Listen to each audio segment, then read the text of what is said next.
Nombre chapitre 22. Israël dans les plaines de Moab.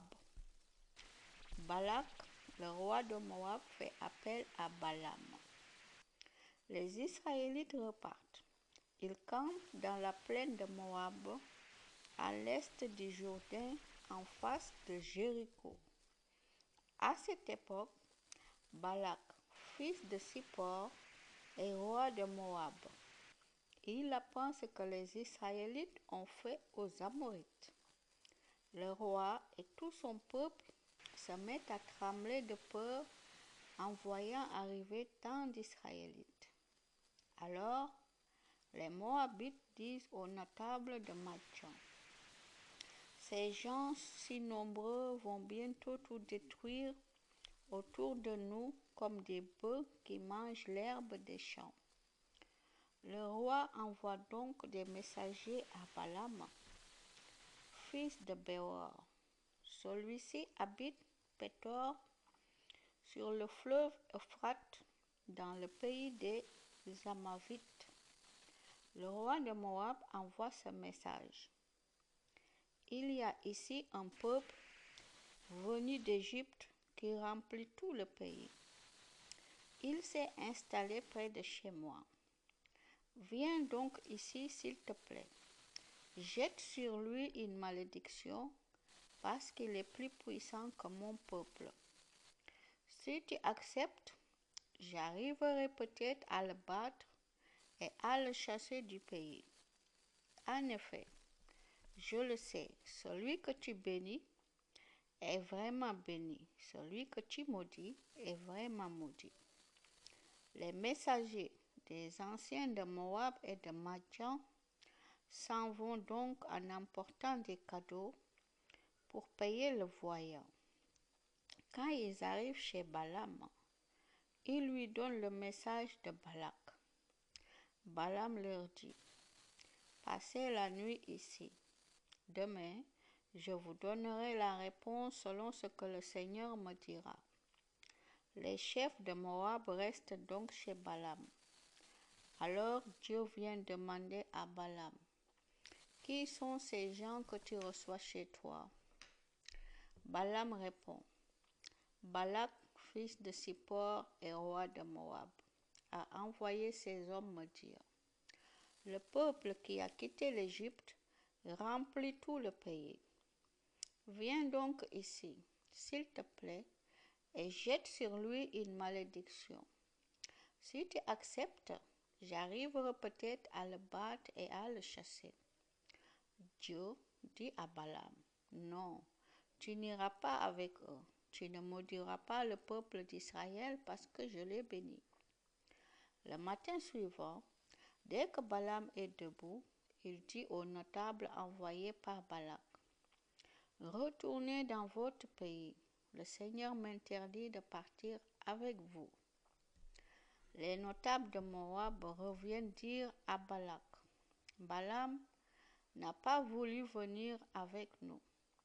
Mais Balak envoie encore d'autres chefs plus nombreux et plus importants que les premiers. Ils vont rapporter à Balaam cette demande de Balak: moi, Balak, fils de Zippor, je t'en prie, ne refuse pas de venir chez moi. Je te couvrirai d'honneur et je ferai tout ce que tu me diras. Viens donc et jette une malédiction sur ce peuple. Mais Balaam répond aux envoyés de Balak: même si Balak me donne tout l'argent et tout l'or qui remplit sa maison, je ne peux pas faire une chose, petite ou grande, contre l'ordre du Seigneur mon Dieu. Pourtant, restez ici cette nuit, vous aussi. Alors je connaîtrai ce que le Seigneur veut encore me faire savoir. Pendant la nuit, Dieu vient dire à Balaam: si ces hommes sont venus t'appeler, pars avec eux. Mais tu feras seulement ce que je te montrerai. Le matin suivant, Balaam se lève, il prépare son ânesse et il part avec les chefs de Moab. L'ânesse de Balaam refuse d'avancer. Quand Dieu voit Balaam partir, il se met en colère. Balaam avance sur la route monté sur son ânesse. 2 serviteurs sont avec lui. Alors un ange du Seigneur se place sur la route pour l'empêcher de passer. L'ânesse voit l'ange debout au milieu de la route. Il tient une épée à la main. L'ânesse quitte la route et elle passe à travers les champs. Balaam se met à la frapper pour la ramener sur la route. L'ange va se placer plus loin dans un chemin étroit qui traverse des vignes entre 2 murs. L'ânesse voit l'ange du Seigneur. Elle se serre contre le mur et ainsi, elle blesse le pied de Balaam. Celui-ci la frappe de nouveau. L'ange du Seigneur les dépasse encore une fois. Il va se placer dans un passage très étroit. Là, on ne peut pas passer ni à sa droite ni à sa gauche. Quand l'ânesse voit l'ange, elle se couche sous Balaam. Celui-ci se met en colère et les coups de bâton pleuvent.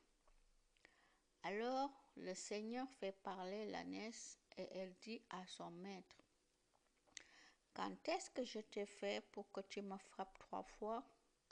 Balaam lui répond: Tu te moques de moi.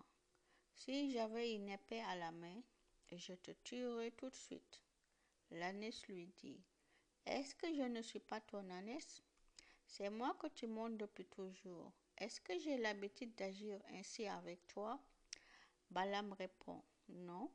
Alors le Seigneur ouvre les yeux de Balaam.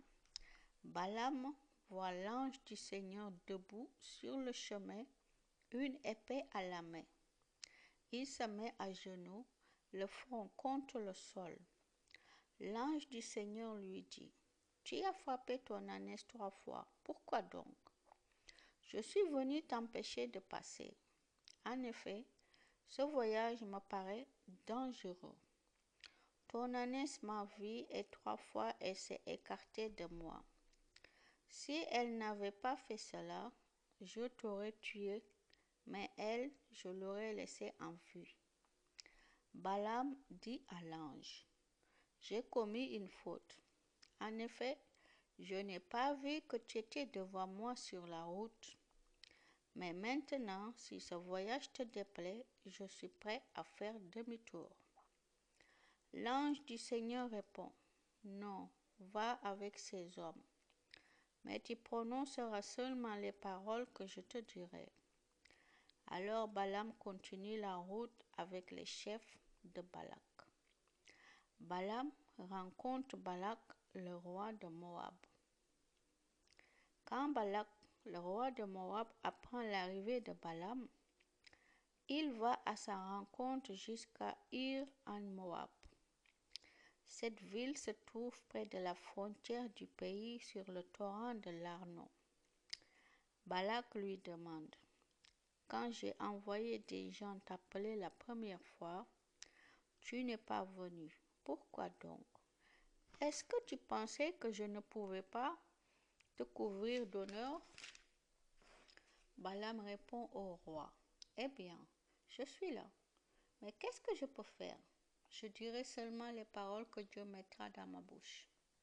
Balaam part avec Balak et ils vont à la ville de Kiriath-Huzoth.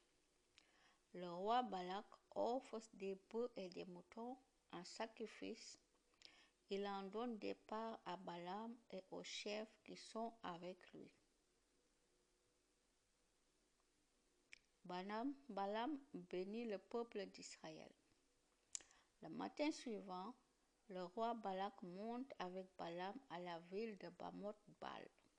De là, Balaam voit une partie du peuple d'Israël. Amen. Gloire à Jésus, gloire à Dieu.